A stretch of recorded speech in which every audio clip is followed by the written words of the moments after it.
Hello dear students, आज class 6 का chapter 4 science का है, जिसका हेडिंग है सॉर्टिंग मटेरियल्स इनटू ग्रुप्स, यानी कि समूहों में सामग्री की श्रेणीकरण। इसके बारे में आज हम लोग डिटेल में पढ़ेंगे कि इस बुक में चैप्टर 4 में क्या दिया हुआ है, जिसका कुछ हमने इंपॉर्टेंट वर्डिंग नोट की है। आप लोग अपने कॉपी में राइट कर लीजिए, एक स्क्रीनशॉट भी ले लीजिएगा।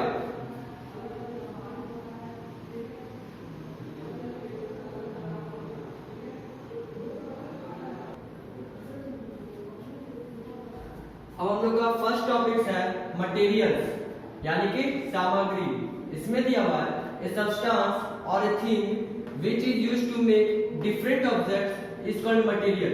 यानी कि लोग मटेरियल किसको कहते हैं, तो एक तत्व हो, यानी कि एक तत्व या फिर कोई एक वस्तु जिसको बनाने के लिए हम लोग को बहुत सारा ऑब्जेक्ट चाहिए होता है, उसको हम लोग मटेरियल बोलते हैं। जैसे कि हमको ये मार्कर बनाना है, इसमें क्या क्या चाहिए, प्लास्टिक चाहिए सबसे पहले, क्योंकि ये तो प्लास्टिक का है। फिर इसके लिए इंक चाहिए, फिर रुई चाहिए, बहुत सारा चीज मिलकर ये बना है नहीं, ठीक इसी को हम लोग मटेरियल्स कहते हैं। फिर दिया हुआ है फॉर एग्जांपल, यानी कि एक आपको एग्जांपल बताइए जिससे हम लोग मटेरियल है जो अच्छी तरह से समझ जाएंगे। तो बुक में दिया हुआ है आप लोगों का, for example utensils used for cooking are made of different metals, यानी कि जो हम लोग खाना बनाने वाला जो बर्तन होता है वो भी अलग अलग मेटल से मिलकर बनता है। फिर दिया हुआ है metals can be put into two group, यानी कि जो मेटल्स होता है उसको हम लोग दो ग्रुप में बांट के रखते हैं। सबसे पहला है नेचुरल मटेरियल्स और उसके बाद है मैन मेड मटेरियल्स। ठीक, तो इसमें आप लोगों को दिया हुआ है, यहाँ पर मटेरियल्स होगा। Materials can be put into two group, यानी कि ये जो मटेरियल्स यानी कि सामग्री जो है उसे दो भागों में बांटा हुआ है।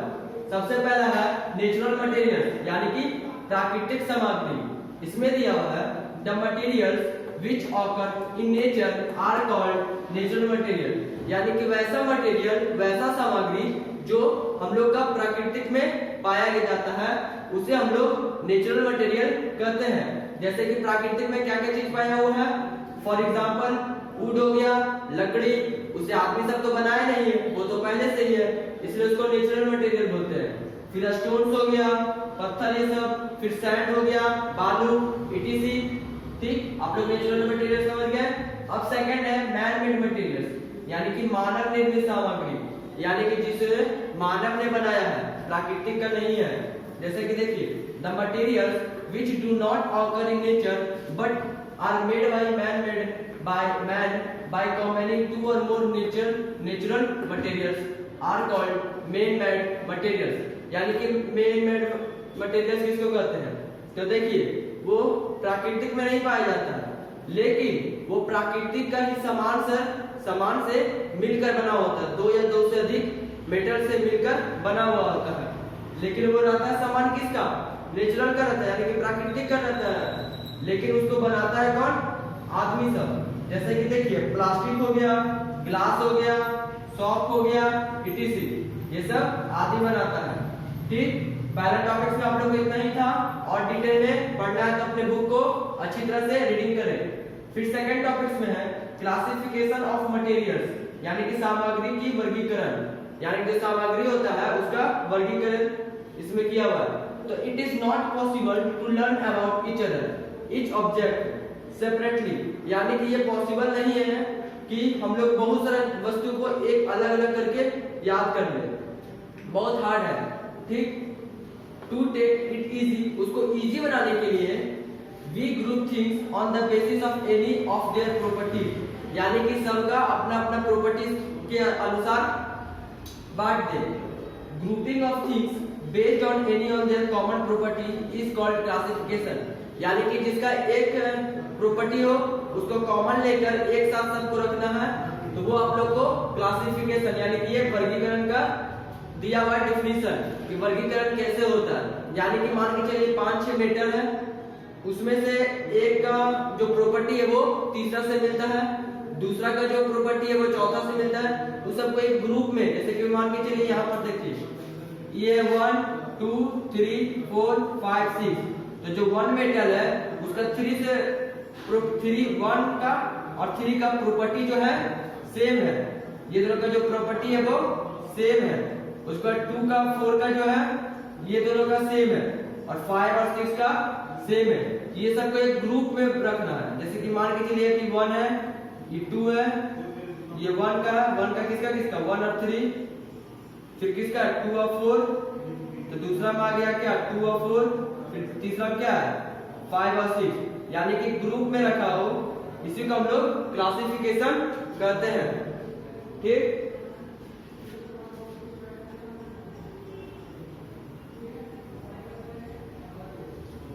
अब दिया हुआ है थर्ड टॉपिक्स में प्रॉपर्टीज ऑफ मटेरियल्स, यानी कि सामग्री के गुणों।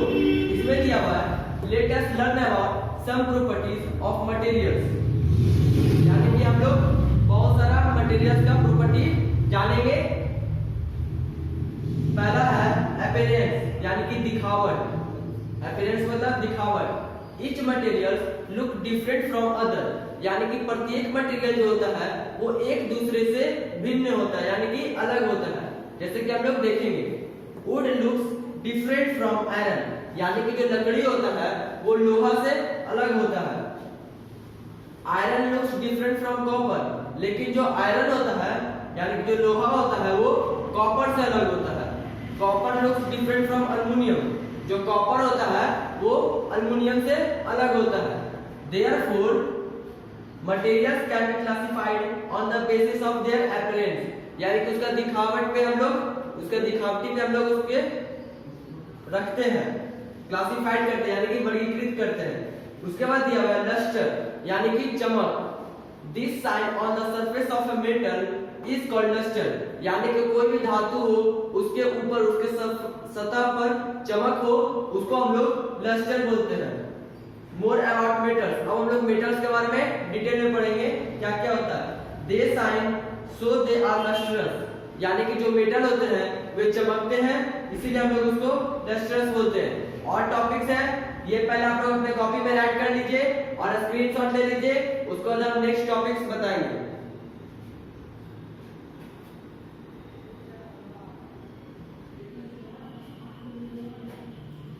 अब नेक्स्ट टॉपिक्स में दिया हुआ है they can be drawn into wires, यानी कि उसे हम लोग वायर में चेंज कर सकते हैं, पतला पतला वायर में यानी कि तार में।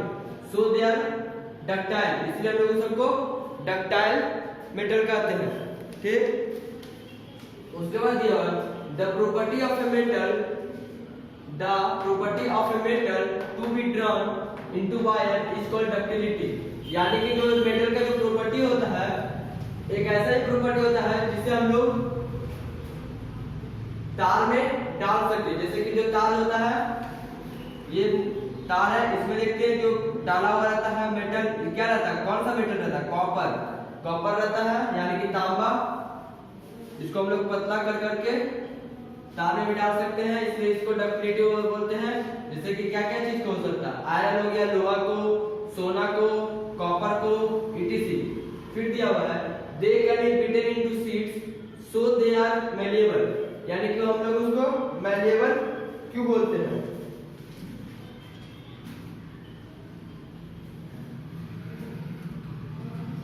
malleable मतलब लचीला। देखिए जैसे कि एक मेटल है जिसको हम लोग पीट पीट कर इतना पीटे कि उसको एकदम पतला थाली की तरह कर दिए, यानी कि sheets beaten into sheets so they are malleable, इसीलिए हम लोग मेटल को malleable बोलते हैं। The property of a metal to be beaten into sheets is called malleability, यानी कि इसका एक ऐसा ही प्रॉपर्टी है मेटल का जिसको हम लोग पीट पीट करे पतला सा शीट्स की तरह कर देते हैं। जैसे कि क्या क्या हो गया, आयरन लोहा हो गया, उसको पीट पीट कर आप लोग देखते हैं लोहा का बर्तन सब भी रहता है, या फिर लोहा का कुछ और हो गया, कोई वस्तु हो गया, फिर सोना हो गया, etc। अब आप लोग का फोर्थ टॉपिक में है हार्डनेस, यानी कि कठोरता। इसमें दिया हुआ है which can be compressed easily are called soft and the thin which cannot be compressed easily are called hard. यानी कि बोल रहा है जिसको हम लोग आसानी से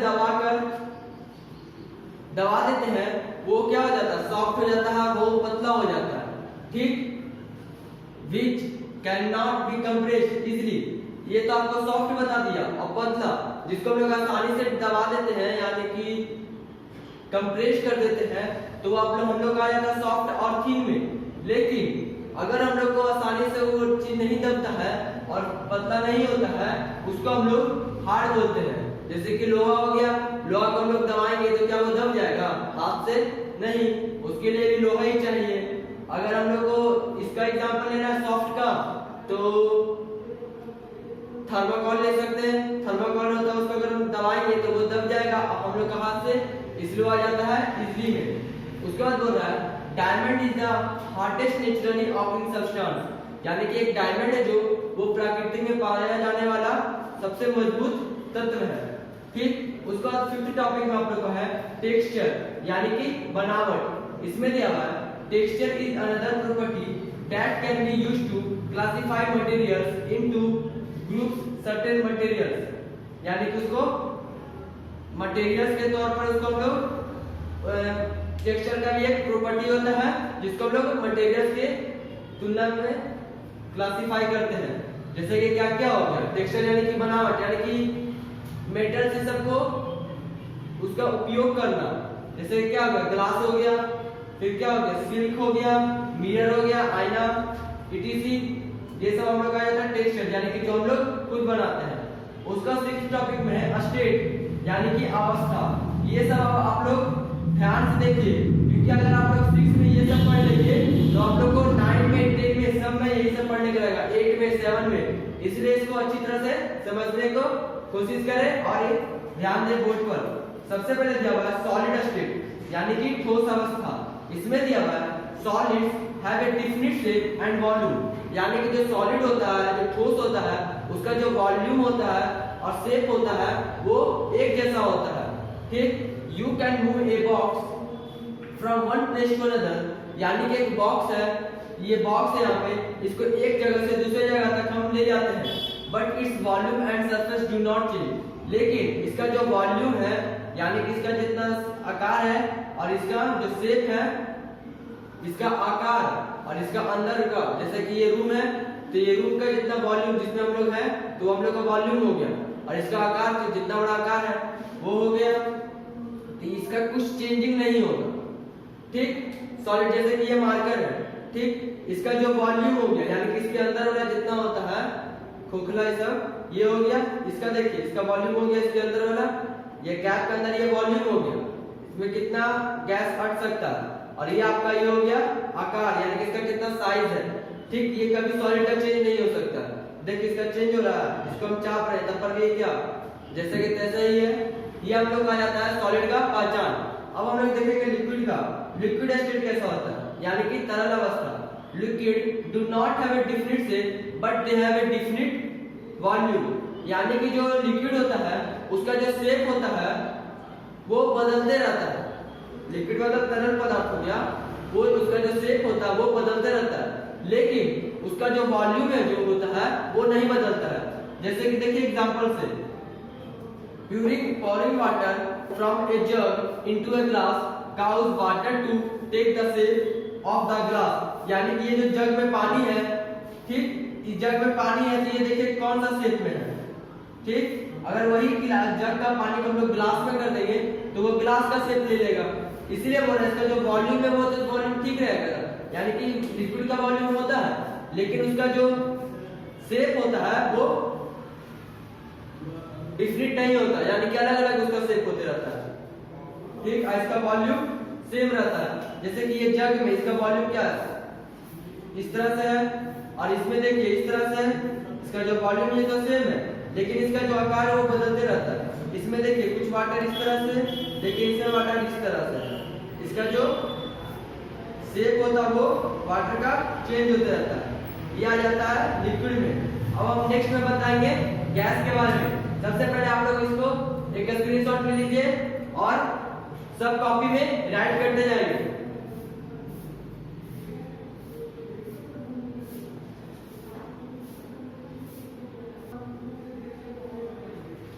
अब हम लोग का था नेक्स्ट टॉपिक गैस स्टेट यानी कि गैस अवस्था। इसमें दिया हुआ है gases have neither definite shape और डिफिनिट वॉल्यूम, यानी कि जो गैस होता है ना ही उसका शेप निश्चित होता है और ना ही उसका वॉल्यूम निश्चित होता है। ठीक, इसका दोनों चीज अलग रहता है। They can be compressed easily, यानी कि उसे हम लोग आसानी से दबा सकते हैं। A gas occupy all the space available to it, यानी कि जो गैस होता है वे हर एक जगह उपस्थित होता है।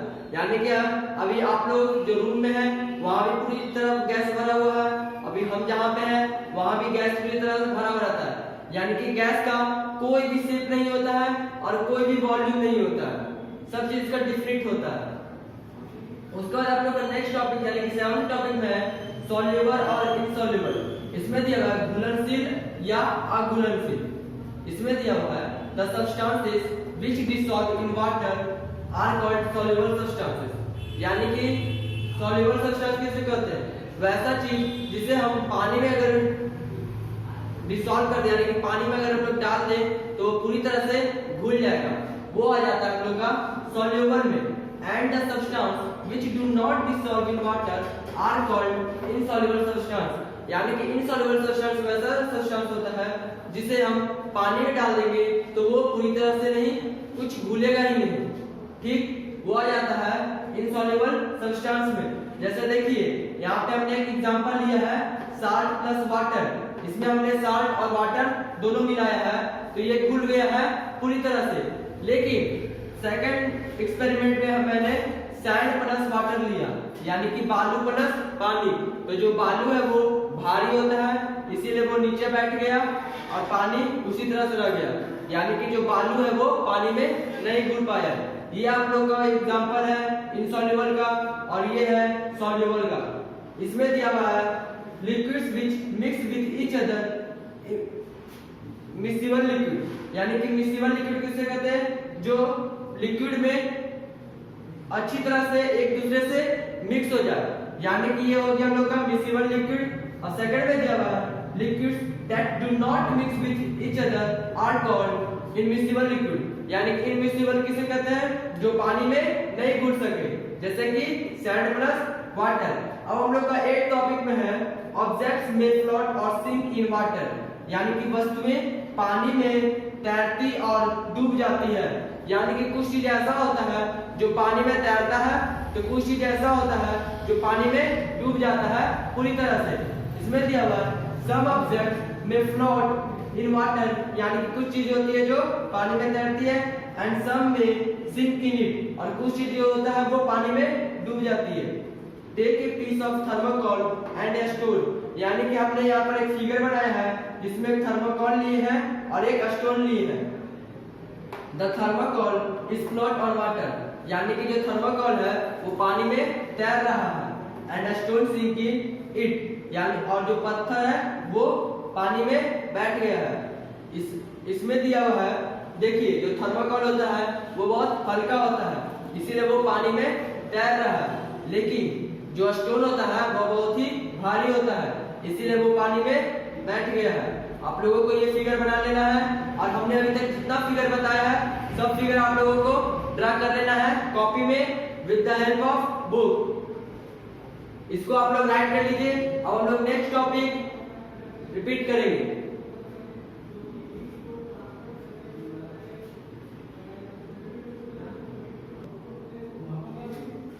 हम लोग का 9th टॉपिक है ट्रांसपेरेंसी, यानी कि पारदर्शिता।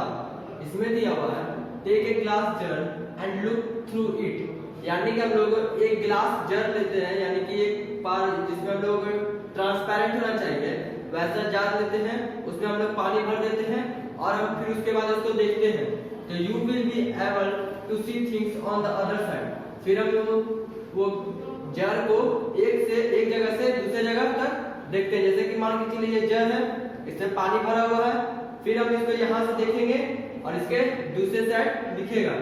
Take a cardboard and repeat the same process, यानी कि देखिए जार लिए, इसमें पानी भर दिए, पानी भरने के बाद हम लोग इधर से देखेंगे तो फिर क्या दिखेगा, और फिर यहाँ पर एक कार्डबोर्ड लेते हैं, मान के चलिए ये कार्डबोर्ड है, फिर हम कार्डबोर्ड को देखेंगे, जैसे उसको देखें ठीक वही प्रोसेस से इसको भी देखेंगे।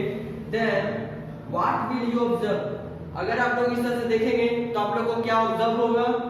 Glass jet to see clearly, जो ग्लास होगा उससे हम लोग आसानी से देख लेंगे क्योंकि वो ट्रांसपेरेंट रहेगा, उसे हम एक जगह से दूसरे जगह तक देख सकते हैं। आप लोग अपने घर पर भी ट्राई करने का कोशिश कीजिएगा। एक ग्लास लीजिएगा ट्रांसपेरेंट, उसमें पानी डाल लीजिएगा, उसका अगर आप देखेंगे इस तरह से तो एक जगह से दूसरी जगह तक दिख जाएगा।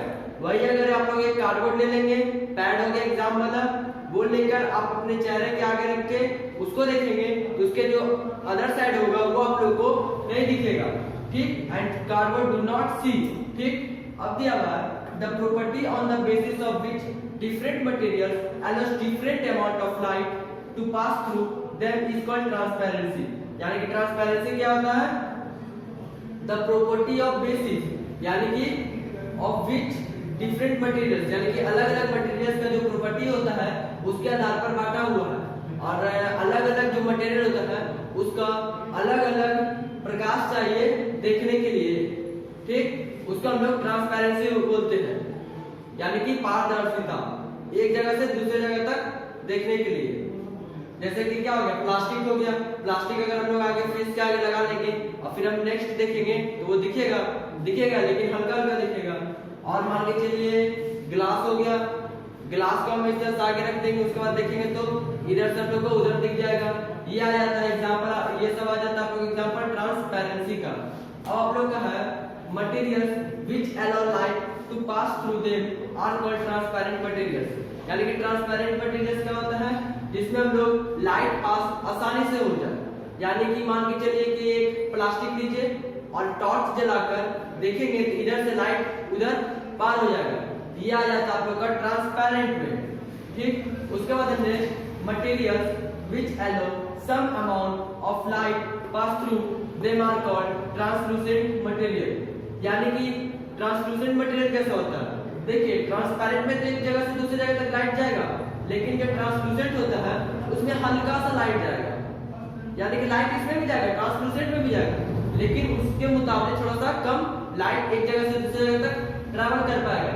जैसे कि क्या क्या चीज में हम लोग देखेंगे कि उससे कम होगा, जैसे कि टिश्यू पेपर हो गया, टिश्यू पेपर में जो पार्टीशन में रहता है, जाते हम लोग वहां पे जो एक पेपर रहता है प्लेट में, वो हो गया। फिर बटर पेपर हो गया, यानी कि जो मक्खन लगा हुआ रहता है पेपर में, उस पे से भी अगर आप लाइट पास करेंगे तो लाइट पास करेगा, लेकिन उतना पास नहीं करेगा जितना ट्रांसपेरेंट मटेरियल से करता है, ठीक। उसके बाद नेक्स्ट है materials which do not allow light to pass them through them are called opaque material. यानी कि ओपाक मटेरियल किसको कहते हैं? तो जिसमें से लाइट एक जरा भी पास ना हो उसे हम लोग ओपाक मटेरियल कहते हैं। जैसे कि लकड़ी हो गया, हम अपने सामने एक लकड़ी रख देंगे और यहाँ से हम लोग टॉर्च को जलाएंगे तो वो पार नहीं कर पाएगा। फिर मेटल हो गया, यानी कि कोई धातु हो गया, लोहा, ये सब से भी लाइट पास नहीं करेगा। अब हम लोग का नेक्स्ट टॉपिक है conduction of heat and electricity, यानी कि गर्मी और बिजली का संवहन, ठीक। इसमें देखिए क्या है, some materials allow heat to pass through them easily. यानी कि कुछ मटेरियल में हीट जो है वो आसानी से पार कर लेता है। They are called good conductor of heat, example metal. यानी कि मेटल जो होता है उसमें हीट बहुत अच्छी तरह से पास कर जाता है, यानी कि बहुत जल्दी वो गर्म हो जाता है। ये निशानी है गुड कंडक्टर का, हीट का। फिर दिया हुआ some materials do not allow heat to pass through them easily. यानी कि कुछ ऐसा मटेरियल होता है जिससे हीट आसानी से पार नहीं किया जा सकता, इसलिए are called conduction. They are called conductors. यानी कि उसे हम लोग कंडक्टर्स बोलते हैं, जिसमें से हीट जो है वो पास नहीं करेगा। फिर दिया हुआ है, सॉरी देखिए, some materials do not allow heat to pass through them easily, they are called bad conductors CUNDUCTO are conductors of heat, wood, plastic।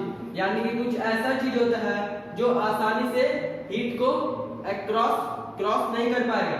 जैसे कि एग्जांपल में क्या हो गया, उससे हम लोग बैड कंडक्टर्स बोलते हैं। इसमें एग्जांपल में वुड हो गया, प्लास्टिक हो गया, ये सब में हीट पास नहीं करता है, उसका नेक्स्ट में दिया हुआ है objects that allow electric current to pass through them easily they are called conductors. They are called conductors यानी कि वैसा ऑब्जेक्ट जिसमें जो करंट होता है वो आसानी से पास कर जाए उसे हम लोग कंडक्टर्स बोलते हैं। जैसा कि क्या क्या हो गया, कॉपर हो गया, तार के अंदर जो रहता है कॉपर, तांबा, जिसके तांबा का यूज होता है कॉपर, वो हो गया। एल्युमिनियम वायर हो गया, एल्युमिनियम का भी तार होता है। ये सब में जो इलेक्ट्रिसिटी होता है वो आसानी से पार कर जाता है। अब नेक्स्ट में दिया हुआ है objects that do not allow electric current to pass through them easily they are called insulators। they are called insulators यानी कि वैसा चीज, वैसा वस्तु जिसमें इलेक्ट्रिसिटी पास नहीं कर पाता है उसे हम लोग इंसुलेटर कहते हैं। जैसे कि रबर हो गया, रबर में इलेक्ट्रिसिटी नहीं पास करता है। प्लास्टिक हो गया, प्लास्टिक में इलेक्ट्रिसिटी नहीं पास कर सकता। अब आप लोगों से एक क्वेश्चन है कि ये जो मार्कर है इससे इलेक्ट्रिसिटी पास होगा या नहीं होगा? आप लोग मुझे कमेंट करके यस या नो जरूर बताएं। अब हम लोग नेक्स्ट टॉपिक 11 को देखेंगे, तब तक आप इसको राइट कर ले और एक स्क्रीनशॉट ले लीजिए।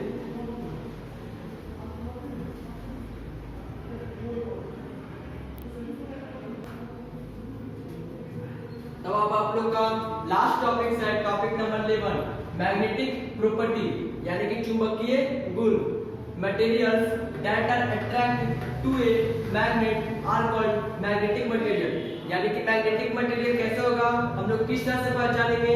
तो उसको हम लोग, अगर हम लोग बहुत सारा वहां पर चीज रखा हुआ है यानी कि बहुत सारा मटेरियल रखा हुआ है, उसमें हम लोग चुंबक एक रस्सी में लटका कर वहां पर अगर रखेंगे, जो जो चीज उसमें चिपक जाएगा तो वो आप लोग को क्या मैग्नेटिक मटेरियल हो जाएगा। ठीक, जैसे कि आयरन हो गया, कॉपर हो गया, इटीसी, ये सब एग्जांपल है मैग्नेटिक मटेरियल का। अब है second topic magnet materials that are not attracted to a magnet are called non magnetic materials. यानी कि वैसा मटेरियल जो मैग्नेट में नहीं चिपकेगा वो आ जाएगा हम लोग का नॉन मैग्नेटिक मटेरियल में। जैसे कि क्या क्या हो गया, वुड हो गया, प्लास्टिक हो गया, रबर हो गया, इटीसी, ये सब एग्जांपल है नॉन मैग्नेटिक मटेरियल का। अब आप लोग का यहाँ पे इस चैप्टर पूरा चैप्टर नंबर 4 एंड होता है। अब आप लोग का होमवर्क है, homework do make objective and take the question answer of lesson 4। Lesson 4 का जितना भी ऑब्जेक्टिव है और क्वेश्चन आंसर है आप लोग अपने बुक में टिक लगा लेंगे। Thank you.